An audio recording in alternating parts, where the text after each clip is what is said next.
देखो भाई, हमारे ये क्वेश्चन 5 तक कंप्लीट हो गए थे। ठीक है, तो क्वेश्चन नंबर 6 पर आते हैं हम यहाँ पे। तो जो क्वेश्चन नंबर 6 है हमारा, वो आपको दे रखा है कि सिद्ध कीजिए कि फलन F X equal to mod of X minus 5, X बराबर 5 पर सतत है लेकिन अवकलनीय नहीं। ठीक है भाई, यानी कि कंटिन्यूस तो है लेकिन वो आपका डिफरेंशिएबल नहीं है, ये आपको प्रूफ करना है। ठीक है, तो क्वेश्चन नंबर 6 स्टार्ट होता है हमारा यहाँ से। ठीक है, तो क्वेश्चन नंबर 6 का जो फर्स्ट पार्ट है, हमें देखो दे रखा है कि एफ ऑफ एक्स आपका कोई एक फंक्शन है मोड ऑफ एक्स माइनस 5। ठीक है, for all X belongs to R, यानी कि ये सभी वास्तविक संख्याओं के लिए परिभाषित फंक्शन हमें आर दे रखा है। अब ये बोल रहा है कि एक्स इक्वल टू 5 पर कंटिन्यूस तो है लेकिन डिफरेंशिएबल नहीं है। ठीक है, तो यहाँ पे आपको ये प्रूफ करके दिखाना है। तो सबसे पहले देखो, हम कंटिन्यूटी के लिए क्या चेक करते हैं, सततता के लिए। ठीक है ना, सततता के लिए यहाँ पे हमें सबसे पहले हम x इक्वल टू 5 पर चेक करना है। ठीक है, तो यहाँ पे क्या हो जाएगा कि हम अगर उस फंक्शन यानी कि इस पॉइंट पर इस फंक्शन की वैल्यू यानी कि एफ ऑफ 5 और इस फंक्शन की लिमिट, और लिमिट देखो क्योंकि अगर फंक्शन की डेफिनेशन हमारी चेंज हो रही है तो उस पॉइंट पर फंक्शन की वैल्यू और लेफ्ट हैंड लिमिट और राइट हैंड लिमिट, अगर ये तीनों वैल्यू हमारी इक्वल आ जाएं उस पॉइंट पर, तो हमारा फंक्शन क्या कहलाता है, कंटिन्यूस, सतत कहलाता है भाई। ठीक है, तो यहाँ पे अब देखो हम क्या करेंगे कि यहाँ पे जो फंक्शन है हमारा, हम क्या करेंगे कि एफ ऑफ एक्स, हमें मॉड एक्स जो होता है हमारा ग्रेटर देन जीरो होता है, greater than zero equal to होगा तो प्लस की वैल्यू मिलती है। ऐसे ही यहाँ पे देखो, जब हम इस फंक्शन को ब्रेक करेंगे तो ये 5 पर होगा, यानी कि जब x माइनस 5 होगा, कब, जब फंक्शन जो है हमारा 5 से बड़ा होगा, बड़ी वैल्यू लेंगे तो। ठीक है, ये हमारी मोड की डेफिनेशन है, मोड ऑफ एक्स। तो यहाँ पे देखो x माइनस 5 नेगेटिव हो जाएगा कब, जब x इज लेस देन 5 होगा। ठीक है, तो यहाँ पे हमें ये चीज़, क्योंकि देखो लेस देन 5 होता जैसे कि 6 हो जाए तो 6 माइनस 5। ठीक है, तो ये क्या हो जाएगा, जैसे माइनस के 6 माइनस 5 क्या हो जाएगा, माइनस के 11। तो यहाँ पे जब माइनस हो जाएगा तो हमें मोड तो हमेशा पॉजिटिव वैल्यू देनी चाहिए, तो माइनस का मल्टीप्लाई हो जाएगा तो ये हो जानी चाहिए वैल्यू प्लस। ठीक है, तो इस वजह से हम यहाँ पे माइनस का यूज करते हैं, तो ये आपको पता होना चाहिए। ठीक है, अब देखो इसके बाद क्या करेंगे कि फंक्शन हो गया हमारा ये। ठीक है भाई, अब यहाँ पे देखो एफ ऑफ, सबसे पहले हम क्या करेंगे इसकी एफ ऑफ 5, तो 5 के इक्वल फंक्शन कहाँ पे, तो दोनों केस में कहीं पे भी इक्वल की कंडीशन लगा सकते हो आप, तो यहाँ पे लगाइए हमने, है ना। तो ये देखो ये हो जाएगा 5, यहाँ पे x से आपको वहाँ पे 5 रखना है, तो 5 माइनस 5 क्या आ गई आपकी वैल्यू, जीरो आ गई। ठीक है भाई, अब देखो इसके लिए अब हमें क्या निकालना है, L H L, left hand limit. ठीक है भाई, तो लेफ्ट हैंड लिमिट के लिए क्या होता है हमारा कि limit x tending to 5 minus, यानी कि देखो a माइनस कोई एक पॉइंट है आपका, अगर ए पॉइंट पे चेक कर रहे हैं, यहाँ पे किस पे कर रहे हैं हम, 5 पे, तो ये हो जाएगा x tending to 5 minus F of X. इसका मतलब होता है भाई कि अगर हम किसी भी फंक्शन दे रखा है हमें 5, तो हम 5 की ओर लेफ्ट से अप्रोच करेंगे। तो यानी कि अगर फंक्शन 5 से थोड़ा भी कम है, 5 से थोड़ी भी कम वैल्यू है, तो देखो x 5 से अगर कम है तो हमारा फंक्शन क्या है, ये वाला है, तो इसमें हम वैल्यू रखेंगे। तो यहाँ पे ये हो जाएगा देखो limit x tending to 5 minus, और क्या हो जाएगा हमारा फंक्शन है x माइनस 5 माइनस का। आ गई बात समझ में। ठीक है, अब देखो यहाँ पे क्या हो जाएगा हमारा कि हम अब यहाँ पे x टेंडिंग टू 5 रखेंगे। आ गई बात समझ में, तो रखो भाई ये माइनस का, ये 5 माइनस 5, तो यानी कि ये भी वैल्यू हमारी कितनी आ गई, जीरो आ गई। आई बात समझ में। अब देखो ऐसे ही हम यहाँ पे फिर से निकालेंगे R H L, right hand limit. आ गई बात समझ में, तो यहाँ पे देखो हम करेंगे कि limit x tending to 5 plus, यानी कि 5 से बड़ी है कोई फंक्शन, यानी बड़ी है वैल्यू उसकी, यानी कि राइट से आ सकती है उसकी वैल्यू, तो यानी कि 5 से अगर थोड़ी भी बड़ी है, थोड़ी सी भी, 5.001, तो आपका देखो फंक्शन ये हो जाएगा हमारा। तो ये क्या रखेंगे कि ये हो जाएगा हमारा देखो limit x tending to 5 plus. आ गई बात समझ में, तो फंक्शन ये हो जाएगा हमारा x माइनस 5, इसमें वैल्यू रखेंगे x की, क्या हो जाएगी 5, तो ये हो जाएगा देखो 5 माइनस 5 इक्वल टू जीरो। अब देखो यहाँ पे तीनों वैल्यू हमारी F of 5 equal to L H L equal to R H L, हमारी ये तीनों वैल्यू कैसी आई, इक्वल, सेम आ गई। ठीक है, तो हम कह सकते हैं कि x इक्वल टू 5 पर, ठीक है, दिया गया फलन गिवन फंक्शन इज कंटिन्यूअस, है ना, दिया गया फलन सतत है। ठीक है भाई, आई बात समझ में। अब देखो, अब यहां से हमें क्या प्रूफ करना था कि सतत तो है, ये तो बात सही हो गई यहां पे हमारी, ठीक है, लेकिन कंटिन्यूअस नहीं, वो डिफरेंशिएबल नहीं है, ठीक है। तो यहां से क्या करोगे, अवकलनीयता के लिए, फॉर डिफरेंशिएबिलिटी, है ना। तो यहां पे आपका क्या हो जाएगा, देखो अवकलनीयता के लिए क्या फॉर्मूला है हमारा, तो इसके लिए देखो यहाँ पे हमें एल एच एल और आर एच एल प्रूफ करनी होती है, और यहाँ पे हमें प्रूफ करनी होती है एल एच डी, यानी कि लेफ्ट हैंड डेरिवेटिव और राइट हैंड डेरिवेटिव। उस पॉइंट पर अगर ये दोनों वैल्यू इक्वल हैं तो हमारा फंक्शन डिफरेंशिएबल कहलाएगा, अन्यथा नहीं। ठीक है भाई, तो यहाँ पे देखो हमारा फॉर्मूला क्या होता है कि एल एच डी के लिए, एल एच डी, तो देखो ये हो जाएगा लिमिट, यहाँ पे किस पॉइंट पे चेक कर रहे हैं हम, एक्स टेंडिंग टू 5 पर, ठीक है। तो ये क्या हो जाता है हमारा, यहाँ पे इसको हम F D, F of F dash, यहाँ पे माइनस भी कर सकते हैं, ठीक है। तो ये आप याद रखोगे, ठीक है, क्योंकि डेरिवेटिव है हमारा, ठीक है भाई। तो ये हो जाएगा, देखो एक्स टेंडिंग टू किस पर हम चेक कर रहे हैं, एक्स इक्वल टू 5 पर।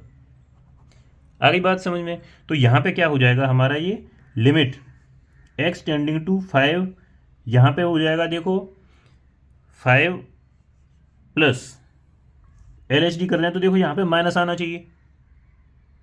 आगे बात समझ में। तो देखो यहाँ पे क्या है कि यहाँ पे इसी रहने दो, ठीक है। तो यहाँ पे हमें निकालना है केवल लेफ्ट हैंड डेरिवेटिव। तो लेफ्ट हैंड डेरिवेटिव के लिए हम क्या करेंगे कि अगर हमारा एफ डैश, ये जो लिखा है हमने एफ डैश ए क्या पॉइंट है हमारा 5 है, तो इसके लिए हम अगर निकालेंगे तो ये हो जाएगा हमारा, देखो कितना लिमिट, यहाँ पे एच जो हमारा इंटर थोड़ा सा जो भी डिफरेंस होता है उसमें ए, यानी कि 0 माइनस करेंगे इसको, ठीक है। और ये हो जाता है एफ ऑफ क्या है 0.5 ए माइनस एच, यानी कि ये हो जाएगा 5 माइनस एच, माइनस का एफ ऑफ ए क्या है आपका 5 अपॉन यहाँ पे माइनस एच। तो ये हो जाता है आपका फॉर्मूला। आगे बात समझ में। देखो फॉर्मूला जो होता है आपका एक्स टेंडिंग टू यहाँ पे ए पॉइंट के लिए, ठीक है। तो यहाँ पे जो हो जाएगा limit H tending to 0 F of A minus h minus के f of a upon minus के एच, ये हो जाता है हमारा L H D, left hand derivative, ठीक है भाई। इक्वल टू किसके होना चाहिए भाई, आर एच डी के। तो हमारा आर एच डी क्या है, देखो ये हो जाता है limit H tending to 0 plus, यानी कि देखो जो प्लस वाला वैल्यू है राइट हैंड डेरिवेटिव को रिप्रेजेंट करता है, और माइनस वाला वो लेफ्ट हैंड को, ठीक है। तो ये हो जाता है F of a plus H, ठीक है भाई, माइनस के f of a upon H. तो अगर ये दोनों वैल्यू हमारी इक्वल आ जाए तो हम कह देंगे कि वो फंक्शन डिफरेंशिएबल है, यानी कि अवकलनीय, अदरवाइज नहीं है, ठीक है। तो यहाँ पे देखो हम क्या करेंगे कि जो फंक्शन था हमारा ये हो जाएगा, देखो limit H tending to 0 F of A minus H, यानी कि जो ए से कम है फंक्शन, ए से कम कौन सा है, देखो ये रहा, यानी कि ए क्या है आपका 0.5 है, 5 से कम पे फंक्शन ये है। तो यहाँ पे जो भी फंक्शन है उसमें एक्स की जगह क्या रिप्लेस करना है आपको, 5 माइनस एच। आ गई बात समझ में। तो यहाँ पे देखो माइनस तो पहले से है ही, और एक्स की जगह क्या रिप्लेस करना है, 5 माइनस एच, ठीक है। और यहाँ पे -5 पहले से लिखा है, और माइनस एफ ऑफ 5, यानी कि 5 के इक्वल जो फंक्शन है उसमें वहाँ पे रखना है आपको केवल 5। तो ये हो जाएगा देखो 5 माइनस 5, आई बात समझ में, अपॉन यहाँ पे हो जाएगा देखो हमारा माइनस का एच, ठीक है भाई। तो अब यहाँ पे देखो ये हमारा प्लस का 5, ये माइनस का 5, कट गए दोनों, ये माइनस का एच और प्लस का एच, तो क्या हो जाएगा आपका limit H tending to 0 minus, ये लेफ्ट हैंड डेरिवेटिव है, तो ये हो जाएगा देखो प्लस का H 5 minus 5 0 upon H minus की, ठीक है। तो यहाँ पे देखो हमारा एच से एच कट गया, तो क्या वैल्यू बची हमारी, एक माइनस के 1, ठीक है भाई। अब देखो अब यहाँ पे हम निकालते हैं right hand derivative R H D, ठीक है भाई। तो आर एच डी के लिए हम क्या करते हैं कि ये फॉर्मूला होता है हमारा लिमिट, ये रहा हमारा फॉर्मूला, बस हमें क्या करना है कि h tending to 0 F of a plus h क्या हो जाएगा, देखो एफ ऑफ 5 प्लस एच हो गया आपका, माइनस के एफ ऑफ 5 अपॉन एच। आ गई बात समझ में, बस भाई रख दो वैल्यू। तो यहाँ पे देखो 0 प्लस कर दो इसे, है ना। तो ये हो जाएगा limit H tending to 0 plus f of a plus h, यानी कि प्लस वाला जो फंक्शन है ये हो जाएगा हमारा, देखो तो यहाँ पे हो जाएगा हमारा, उसमें रखेंगे 5 प्लस एच, ठीक है भाई, और माइनस की 5 माइनस, ठीक है भाई, ये हो जाएगा देखो हमारा कितना 5 - 5, क्योंकि 5 के इक्वल वही है फंक्शन, अपॉन क्या हो गया हमारा h। तो यहाँ पे देखो ये प्लस से h कैंसिल, 5 से 5 0। तो यहाँ पे हमारी क्या वैल्यू बची, limit h tending to 0 plus, और यहाँ पे देखो ऊपर h है और यहाँ पे भी h है, तो दोनों h से h कट गई, तो यहाँ पे वैल्यू क्या आई आपकी 1। आ गई बात समझ में। तो अब एक बात बताओ, क्या इसका जो LHD था और RHD दोनों आपस में इक्वल आए आपके, नहीं आई, ठीक है भाई। तो हम कह सकते हैं कि LHD is not equal to RHD, left hand derivative is not equal to right hand derivative, ठीक है। तो हम कह सकते हैं कि ये जो फंक्शन था आपका x इक्वल टू 5 पर कंटिन्यूस तो था लेकिन डिफरेंशिएबल नहीं है, ठीक है ना। तो x इक्वल टू 5 पर दिया गया फलन अवकलनीय नहीं है।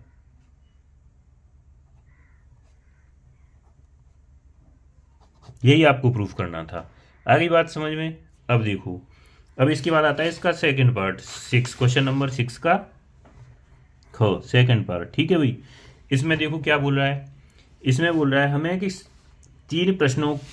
किसी प्रश्न को 3 छात्रों ABC के द्वारा हल करने की प्रायिकता क्रमशः 3/10, 1/5 और 1/10 है, ठीक है। तो यहाँ पे 2 पार्ट निकालने हैं इसके, कि किसी से भी प्रश्न हल न होने की प्रायिकता ज्ञात करनी है, ठीक है भाई। तो यहाँ पे देखो क्या होगा कि आपको प्रश्न को सॉल्व करने की प्रायिकता दे रखी है ना। तो क्या दे रखी है वो हम सबसे पहले नोट करते हैं। तो हम क्या नोट करेंगे कि ए द्वारा प्रश्न को सॉल्व करने की, प्रश्न को हल करने की प्रायिकता, ठीक है भाई। यानी कि हमें ये दे रखा है, तो P ऑफ A मान लो भाई, है ना, कितनी दे रखी है 3/10।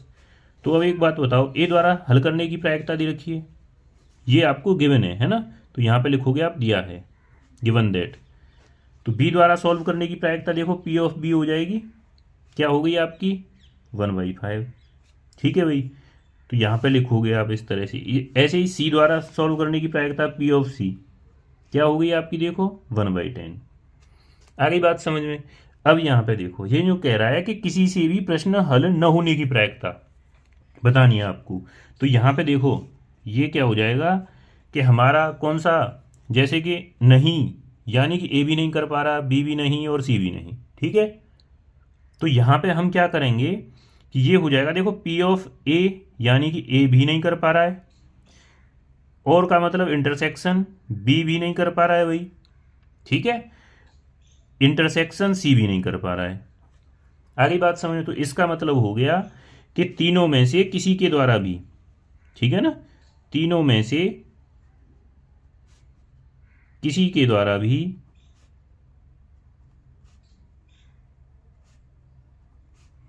प्रश्न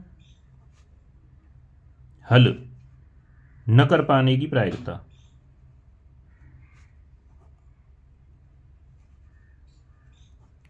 आगे बात समझ में भाई। यानी कि देखो न तो ए कर पा रहा, और एंड का मतलब देखो इंटरसेक्शन होता है आपका, है ना, और बी भी नहीं और सी भी नहीं, क्योंकि देखो यहाँ पे ये जो घटनाएं हैं हमारी एक दूसरे से कैसी हैं, स्वतंत्र हैं, कोई भी एक दूसरे का कोई मतलब नहीं। तो यहाँ पे क्या करेंगे, तो यहाँ पे देखो चूंकि लिख सकते हो आप, है ना, तो क्या लिखोगे, चूंकि लिख दो, है ना, चूंकि घटनाएं ए व बी व सी, ए बी व सी घटनाएं कैसी हो जाएंगी, आप कैसी हैं, स्वतंत्र हैं, ठीक है भाई।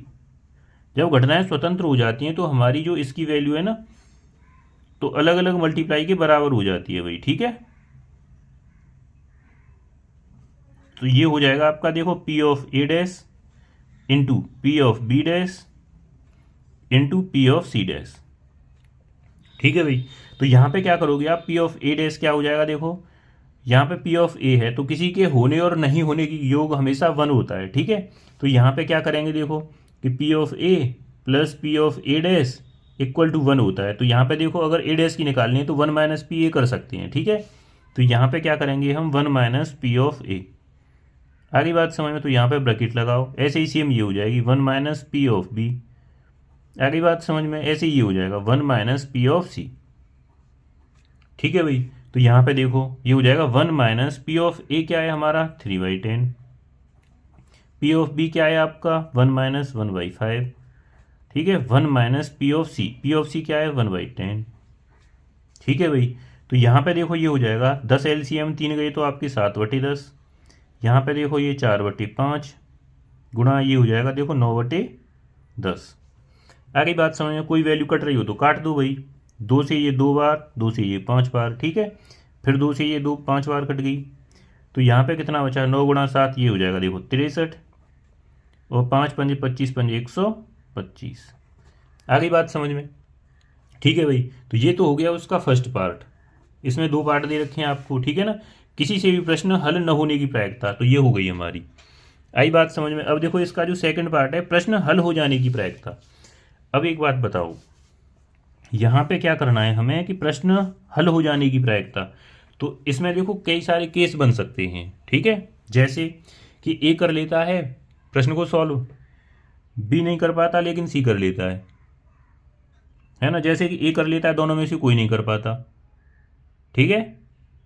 तो यानी कि यही चीज़ आपको ध्यान रखनी है कि इसके कितने केस बनेंगे, कि ए कर लेता है बी और सी दोनों से नहीं होती, बी कर लेता है ए और सी दोनों से नहीं होती, तो समस्या तो तब भी सॉल्व हो जाएगी, कोई भी एक कर ले या कोई भी 2 कर लें या तीनों कर लें।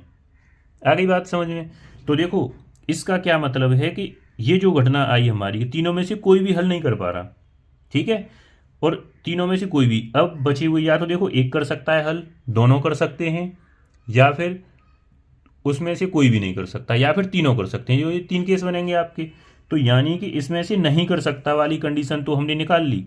अब हमें क्या बताना है कि समस्या हल हो जाती है, प्रश्न हल हो जाने की प्रायिकता बतानी है आपको, ठीक है। तो हम इसमें जो सेकंड है आपका, तो हम यहाँ लिखेंगे कि समस्या हल हो जाती है। तो अब इसके लिए एक बात बताओ क्या केस बनेंगे, देखो 3 केस बनेंगे, कि ए कर लेता है, ठीक है, बी नहीं कर पाता और सी नहीं कर पाता, ठीक है। प्रोबेबिलिटी समझनी है आपको एक चीज़, यहाँ पे प्रोबेबिलिटी ए नहीं कर पाता, बी कर लेता है और सी नहीं कर पाता, ठीक है, इन सभी को। अब देखो यहाँ पे ए नहीं कर पाता, बी नहीं कर पाता, लेकिन सी कर लेता है, आई बात समझ में।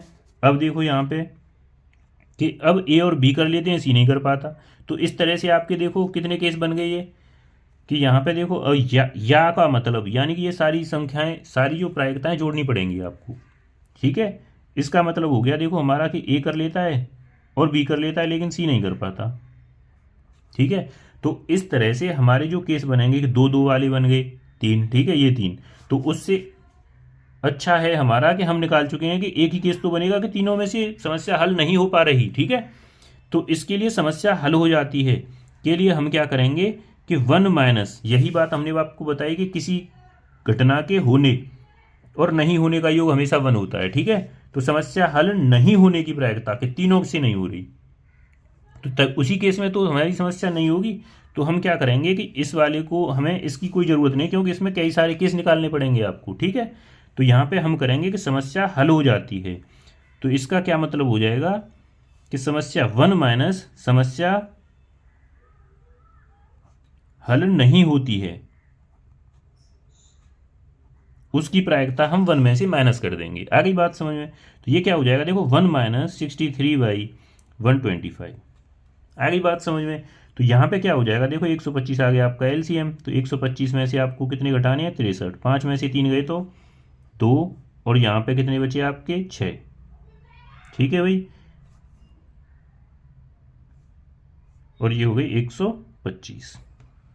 आगे बात समझ में हुई कि नहीं बताओ जल्दी से, ठीक है। तो ये हो जाएगा हमारा इस तरह से, अगर कट रही है नहीं कट रही कोई वैल्यू, ठीक है। तो अब इसके बाद आ जाते हैं हम इसके जो थर्ड पार्ट है, ठीक है भाई। इसमें देखो ये बोल रहा है कि ऐसी 2 संख्याएं ज्ञात कीजिए जिनका योग 6 और उनके घनों का योग निम्नतम है।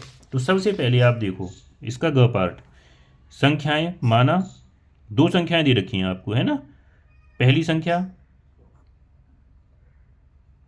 x है और दूसरी संख्या मान ली हमने क्या है y। तो देखो क्या दे रखा है कि दोनों का योग कितना दे रखा है आपको 6, तो ये हो जाएगा देखो x + y = 6। आगे बात समझ में। अब ये बोल रहा है जिनके घनों का योग न्यूनतम होना चाहिए। तो यहाँ पे देखो घनों का योग, ठीक है भाई, मिनिमम होना चाहिए। तो घनों का योग क्या हो जाएगा, देखो x cube plus y cube. अब यहाँ पे देखो दो वेरिएबल हैं आपके, तो यहाँ पे जो हमें एक पहली कंडीशन दे रखी है कि x plus y equal to 6, तो यहाँ से आप एक वेरिएबल को लेके, यहाँ पे दो वेरिएबल हैं तो एक वेरिएबल में चेंज कर सकते हो इक्वेशन को, ठीक है।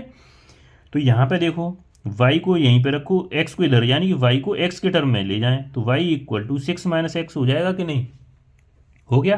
तो यहाँ पे देखो ये x का फंक्शन बन गया, f of x equal to क्या हो जाएगा, देखो ये x cube plus y cube, यानी कि y की वैल्यू हो गई 6 माइनस एक्स का होल क्यूब। अब यहाँ पे ये हमने लिख लिया कि ये जो दो फंक्शन थे, दो वेरिएबल x और y में, अब ये x का फंक्शन हो गया, ठीक है भाई। और अधिकतम या न्यूनतम के लिए आप क्या करते हो, मैक्सिमम मिनिमम। यहाँ पे देखो घनों का योग कैसा है, निम्नतम। तो अधिकतम या न्यूनतम के लिए हम कोई भी फंक्शन है तो उसका डिफरेंशिएशन करेंगे अवकलन चेक करने के लिए, ठीक है। तो करो भाई यहाँ पे x के सापेक्ष अवकलन, ठीक है भाई। तो देखो एफ डैश एक्स हो जाएगा हमारा इक्वल टू क्या हो जाएगा, देखो 3x² प्लस इसको भी x मानो तो एक्स क्यूब का क्या हो जाएगा 6 माइनस एक्स का होल स्क्वायर इंटू 6 का 0 और माइनस एक्स का माइनस के 1। आ गई बात समझ में भाई।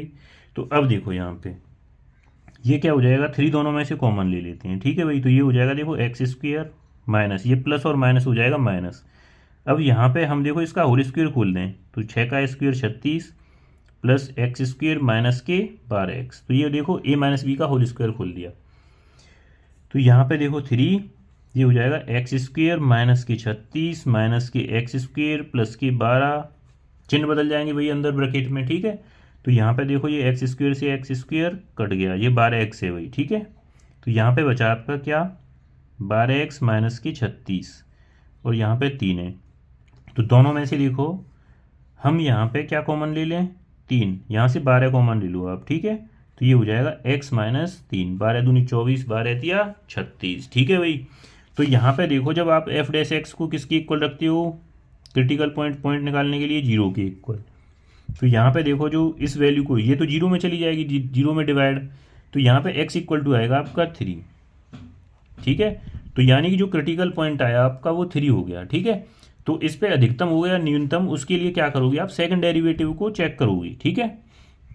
तो एफ डबल डैश एक्स जो हमारा फंक्शन है आपका, कौन सा, ये वाला जो डेरिवेटिव आया आपका है ना एफ डैश एक्स, इसका सेकंड डेरिवेटिव करते हैं। तो 12 दूना 3 36, इसको तो सेम रखेंगे क्योंकि कांस्टेंट वैल्यू है, ठीक है भाई। इसका डिफरेंशिएशन करो, x का 1 हो जाएगा, 3 का 0। तो यहाँ पे देखो अगर हमारा सेकंड डेरिवेटिव, ठीक है भाई, ग्रेटर देन 0 आ जाए, ठीक है, तो उस पॉइंट पर जो भी आपका क्रिटिकल पॉइंट आता है, यहाँ पे देखो x तो रखी नहीं है वैसे भी, तो हम कह सकते हैं कि अगर हमारा सेकंड डेरिवेटिव 0 से बड़ा आ जाए तो x इक्वल टू 3 पर, ठीक है, तो जो फलन है उसका मान क्या हो जाएगा, न्यूनतम होगा, ठीक है। तो ये आपको याद रखना है, ठीक है। तो यानी कि जो पहली संख्या थी आपकी वो x 3 हो जाएगी और दूसरी भी हो जाएगी 3। तो इसलिए पहली और दूसरी संख्या, यही तो आपको प्रूफ करना था। तो पहली संख्या क्या हो गई आपकी 3 और दूसरी क्या थी मानी आपको, y मानी थी। तो y बराबर x 6 माइनस एक्स, तो ये भी तो 3 हो गई। तो यानी कि दोनों संख्याएं आपकी बराबर आई। आ गई बात समझ में। अब देखो भाई यहाँ पे क्या करते हैं, इसके बाद आएगा आपका क्वेश्चन नंबर 4th पार्ट इसका, ठीक है भाई। तो यहाँ पे देखो ये दे रखा है कि x² प्लस 1, ये है देखो x² plus 1 upon x² minus 5x plus 6, 4th part है इसका, ठीक है। तो यहाँ पे देखो ये है आपका पार्शियल फ्रैक्शन, आंशिक भिन्न वाला, ठीक है। तो यहाँ पे सबसे पहले आपको इंटीग्रेशन अगर करना है तो सबसे पहले अंश में चेक करना है कि अगर पॉलिनोमियल्स दे रखे हैं, रेशनल फंक्शन है ना, अंश और हर में, तो ऊपर की घात नीचे के टर्म से कम होनी चाहिए। लेकिन यहाँ पे तो देखो बराबर है, अगर ऊपर ज़्यादा है या बराबर है तो हर का पहले डिवाइड करोगे आप उसमें, ठीक है। तो यहाँ पे हो जाएगा देखो x² माइनस के 5x प्लस 6, किस में डिवाइड करना है, x² प्लस 1 में, कि हमें अंश की घात उससे कमी करनी है, ठीक है, तभी सॉल्व करेंगे हम। तो यहाँ पे देखो एक ही बार जाएगा आपका भाग है ना, क्योंकि ये एक्स स्क्वायर एक ही जैसा है, सेम है, गुणांक भी बराबर है। तो यहाँ पे देखो माइनस के 5x प्लस के 6 सेम हो जाएगा, चिन्ह बदलेंगे घटाने पे माइनस प्लस माइनस, आपका एक्स स्क्वायर कैंसिल। ठीक है, यहाँ पे क्या बचा हमारा देखो 5x माइनस की 6 प्लस का 1 तो माइनस की 5। ठीक है भाई, तो यहाँ पे आप देखो इसे ऐसे लिख सकते हो कि एक बार भाग गया तो 1 प्लस जो वैल्यू आप बची आपकी वो हो गई 5x minus 5 upon x square minus 5x plus 6। ठीक है भाई, बताओ आई बात समझ में कि नहीं? ठीक है, तो ये चीज़ ध्यान रखनी है, तो ऐसे लिख सकते हो। इसके बाद देखो यहाँ पे क्या हो जाएगा, अब 1 का अलग इंटीग्रेशन करेंगे हम, 1 इंटू डी एक्स, ये तो आपको आता है भाई। ठीक है, अब यहाँ पे तो यहाँ पे देखो ये क्या है हमारा कि 5x माइनस 5, यहाँ पे आपको देखो नीचे का डिफरेंशिएशन अगर ऊपर रखा हो तो आप उससे कर सकते हो डिनोमिनेटर। तो यहाँ पे देखो हमारे जो डिनोमिनेटर हर की वैल्यू है उसके फ्रैक्शन हो रहे हैं, तो यहाँ पे आपको मेथड पहचानना है कि कौन सा होगा। तो यहाँ पे देखो इसके फैक्टर हो रहे हैं x माइनस 2 और x माइनस 3। ठीक है, तो यहाँ पे ये आंशिक भिन्न से होगा आपका, है ना, पार्शियल फ्रैक्शन। तो यानी कि 1 का तो आप आसानी से कर सकते हो, तो इसको आप यहाँ पे देखो अलग से मान के करोगे। पहले हम इस वैल्यू को कुछ नई वैल्यू मानते हैं। कैसे मानते हैं, यहाँ पे देखो अगर हमें लीनियर फैक्टर मिल रहे हैं यानी कि एक घात के नीचे, है ना, तो आप इसे मानोगे a बटे एक्स माइनस 2 प्लस जो a और b यहाँ पे हमारे कांस्टेंट हैं। ठीक है, तो यहाँ पे देखो जब आप एलसीएम लोगे इधर क्या हो जाएगा आपका x माइनस 2 और x माइनस 3, एक्स माइनस 3 का a में मल्टीप्लाई होगा प्लस b में मल्टीप्लाई होगा देखो किसका, x माइनस 2 का। इधर हो गया हमारा देखो 5x minus 5 upon x minus 2 और x माइनस 3।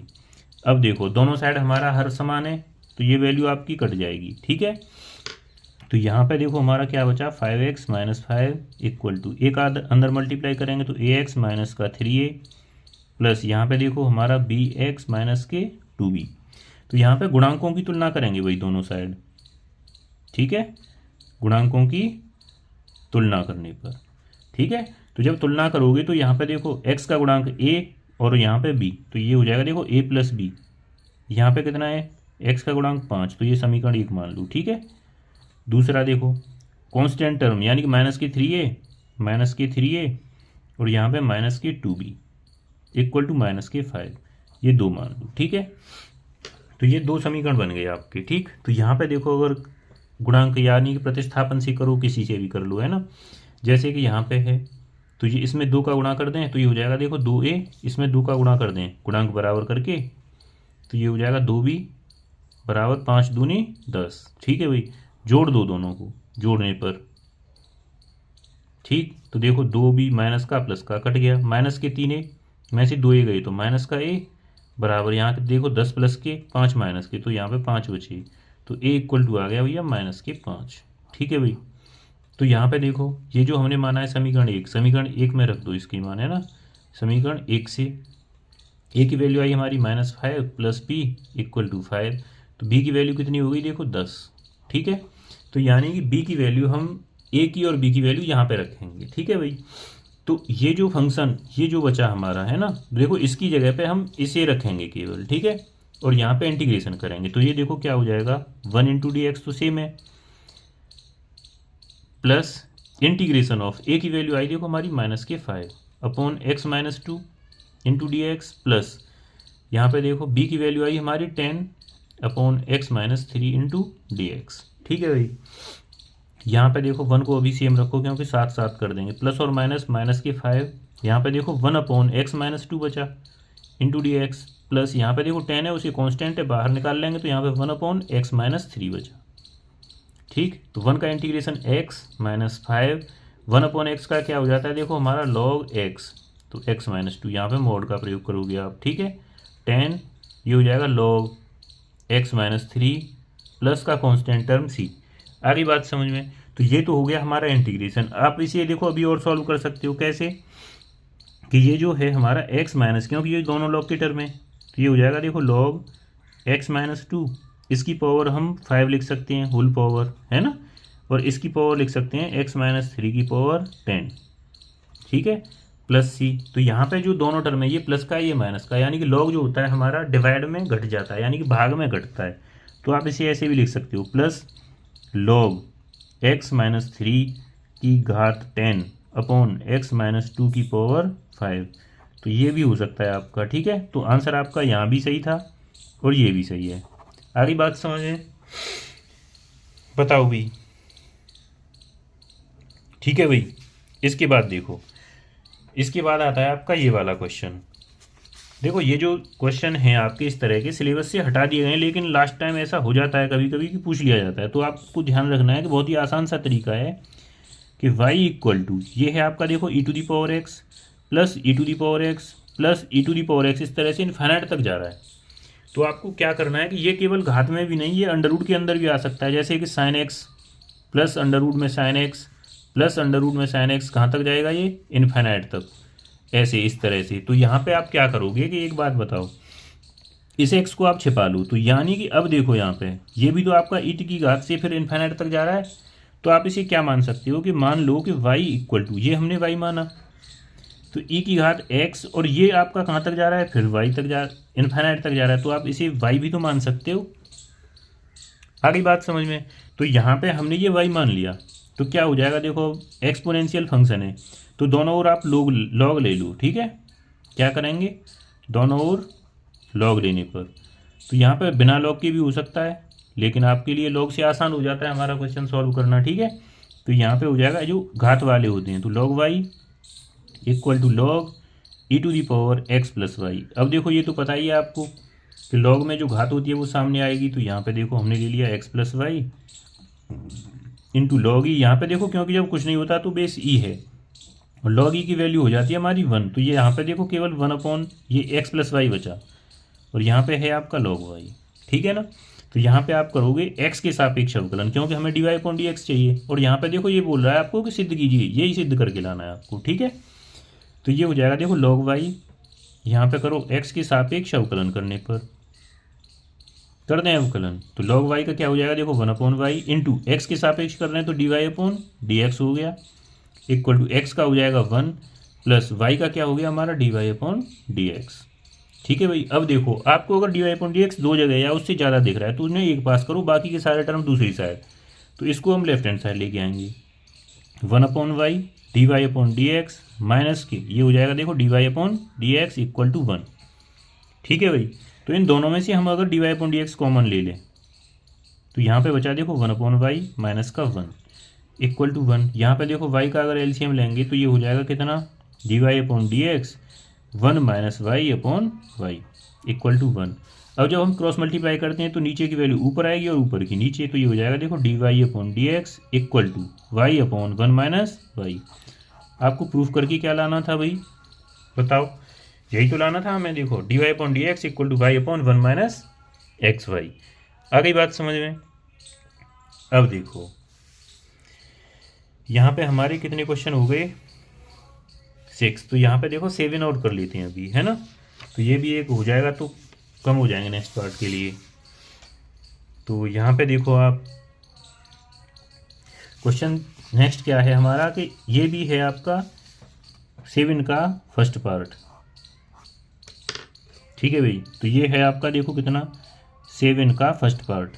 इंटीग्रेशन करना है आपको 2x minus 1 upon x minus 1 x plus 2 और x minus 3 into d x.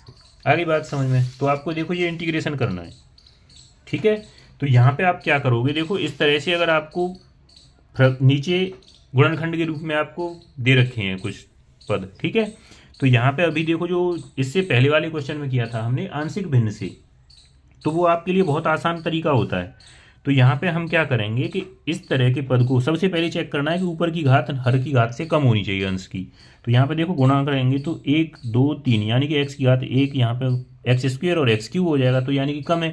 तो डायरेक्ट हम पार्शियल फ्रैक्शन है यानी कि आंशिक भिन्न से कर सकते हैं। कैसे कि ऊपर की जो वैल्यू है 2x माइनस 1, इसे हम मानेंगे देखो x माइनस 1, और ये हो जाएगा देखो x प्लस 2 और x माइनस 3। तो ये आपको पता ही है कि जब हम आंशिक भिन्न से करते हैं तो नीचे जितने फैक्टर हैं आपके, ठीक है ना, गुणनखंड, हम उतने कांस्टेंट का यूज करते हैं। एक घात वाले, है ना। तो ये हो जाएगा देखो a upon x minus one plus b upon x plus two plus c upon x minus three. ठीक है भाई। तो ऐसा नहीं है कि आप यहाँ पे देखो अपॉन में क्रम से किसी भी टर्म को ले सकते हो। ऐसा नहीं है कि भाई हमने इस ये लिया है तो आप इसी को लोगे पहले, ठीक है। कोई भी टर्म आ सकता है। तो यहाँ पे देखो ऐसे ही देखो एलसीएम लिया था तो हर की वैल्यू तो कट जाएगी, लेकिन यहाँ पे देखो ये हो जाएगा 2x minus one equal to a में गुणा होगा इन दोनों का, तो क्या हो जाएगा x प्लस टू और x minus three plus b में गुणा होगा हमारा देखो x माइनस वन का और x माइनस थ्री का प्लस सी में गुणा होगा हमारा x माइनस वन और x प्लस टू का। ठीक है भाई।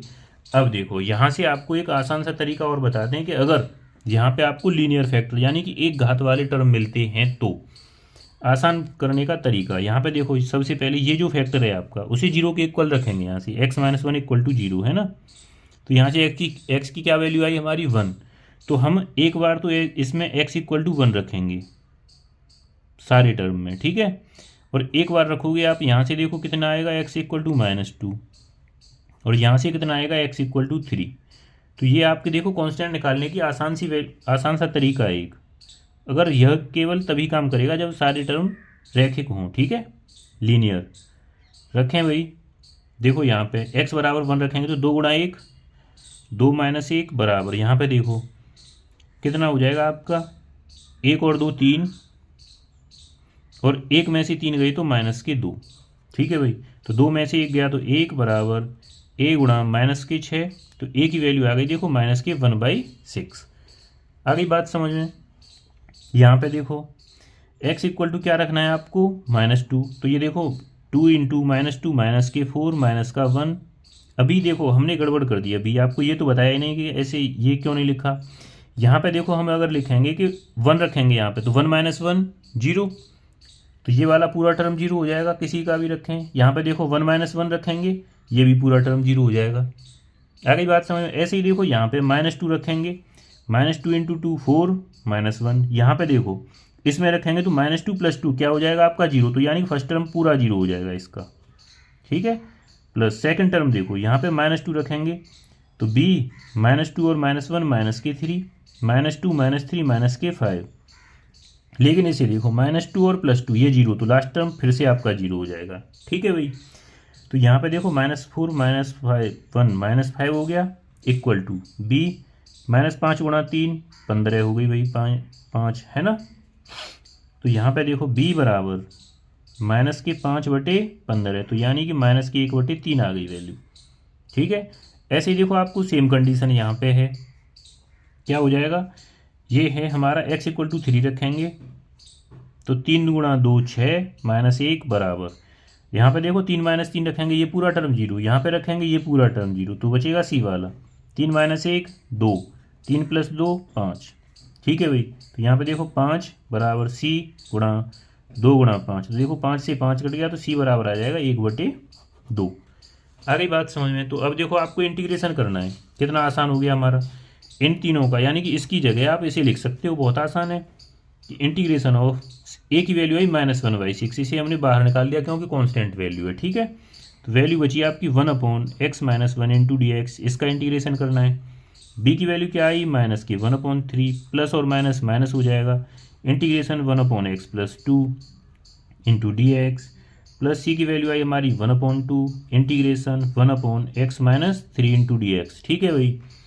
तो यहाँ पे क्या हो जाएगा हमारा देखो माइनस की वन अपॉन सिक्स सेम रहेगा, वन अपॉन एक्स का हो जाता है log x x minus one, ठीक है, माइनस वन अपॉन थ्री ये हो जाएगा देखो log x plus three, plus one upon to ये हो जाएगा log x minus three, plus का सी कोई कांस्टेंट टर्म है। ठीक है। अभी देखो ये क्योंकि सारे टर्म जो हैं लॉग के हैं तो आप इन्हें और आगे सॉल्व कर सकते हो। कैसे, यहाँ पे देखो यहाँ पे हम ऐसे सॉल्व कर सकते हैं कि इनको, तो यहाँ पे ये जो टर्म है पहले तो इनकी जो वैल्यू है इसे आप सेम बना सकते हो जो कांस्टेंट टर्म है। तो कैसे सेम बनेंगे, देखो ये माइनस की वन अपॉन सिक्स है, इससे हम कोई वो नहीं करेंगे, तो यहाँ पे देखो माइनस, यहाँ पे देखो सिक्स बना लो क्योंकि जो बड़ी संख्या है, अगर ये सिक्स कब बनेगा, दो से ऊपर मल्टीप्लाई और नीचे भी कर सकते हैं, तो ये हो जाएगा लॉग एक्स प्लस थ्री। ठीक है भाई। प्लस इसमें 3 से कर लो तो 3/6, तो log x माइनस 3, ठीक है भाई, प्लस सी। सभी में देखो 1/6 कॉमन ले सकते हैं हम, ठीक है। तो यहाँ पे बची हमारी देखो वैल्यू कितनी, माइनस log x माइनस 1, ठीक है। यहाँ पे बचा माइनस की 2 log x प्लस 3, ठीक है। यहाँ पे बची हमारी 3 log x माइनस 3 प्लस का सी। आ गई बात समझ में। अब देखो जो माइनस है आप उसे माइनस को log में ऊपर पहुँचा सकते हैं घात को, तो ये हो जाएगा देखो log, यानी कि जो घात है आपकी यहाँ पे 1 है तो 1 को यहाँ पे पहुँचाएंगे, -1 है ना, तो x माइनस 1 इसकी घात -1 लिख सकते हो, प्लस यहाँ पे प्लस, अगर -2 लिखना चाहो तो ये हो जाएगा log x प्लस 3 की पावर -2, प्लस ये हो जाएगा देखो log क्या हो जाएगा x माइनस 3 की पावर 3 प्लस सी, ठीक है। क्योंकि ये सारे टर्म हमने प्लस में कर दिए तो यहाँ पे -1 मान लिया, ये इसकी पावर में, यहाँ पे ये इसकी पावर में। तो log का नियम क्या है कि गुणा में जुड़ जाता है log, है ना। तो ये log ये हो गया देखो x माइनस 1 की पावर -1, ये x प्लस 3 की पावर -2 और x माइनस 3 की पावर 3, ठीक है भाई। और जो माइनस में है आप उसे अपॉन में लिख सकते हो, तो ये हो जाएगा log x माइनस 3 का whole cube upon x minus 1 और x प्लस 3 का होल क्यूब प्लस सी। तो ये हो जाएगा आपका आंसर। आ गई बात समझ में भाई। तो इससे आगे नेक्स्ट पार्ट में करते हैं, ठीक है।